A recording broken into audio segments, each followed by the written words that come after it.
திரைப்படத்துறையில உச்ச நடிகராக இருந்த பொழுது திரு விஜயகாந்த் அவர்கள் வந்தார்கள்.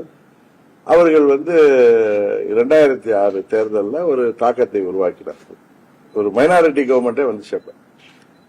இப்பொழுது விஜய் அவர்கள் அதை விட அதிகமான தாக்கத்தை உருவாக்குவார்கள் என்று நான் எனது அனுபவத்திலும் நான் கேள்வி போட்ட ஊடகத்துறை நண்பர்கள், இது சர்வே எடுப்பவர்கள், இதுபோல நான் எங்கள் இயக்கத்தை சேர்ந்த நண்பர்கள் சொல்வதை வைத்து எனக்கு யார் மேலேயும் பொறாமை கிடையாது.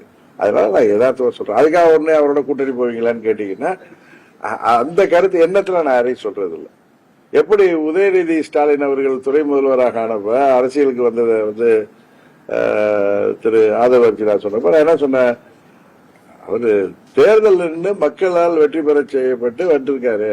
அதை போய் அவங்க திரு ஸ்டாலின் அவர்களுக்கு முழு அதிகாரம் இருக்கிறது, அவர் அவர் துணை முதலமைச்சர் ஆகியிருக்காரு. ஏன்னா ஒரு குடும்ப பிடியில் ஆட்சி மாட்டிக்கொண்டிருக்கிறத நம்ம விமர்சிப்பது வேற, ஒருவர் நேரடி அரசியல்ல ஜனநாயக நாட்டில் வர்றதை போய் விமர்சிப்பது வேறன்னு சொன்ன. அதுக்காக நான் அன்னைக்கு திமுகவோட போறேன்னு நீங்க யாரும் கேட்கல ஒரு வருஷத்துக்கு முன்னாடி. ஆனா இப்ப நீங்க விஜயோட கூட்டணி போறீங்களா? நான் எந்த முடிவும் எடுக்கலைங்க. உண்மைதான்.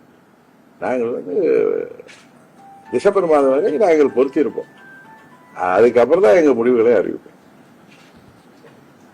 இதுக்கு மேல நான் கிளாரிட்டி கொடுக்க முடியாதுன்னு நினைக்கிறேன்.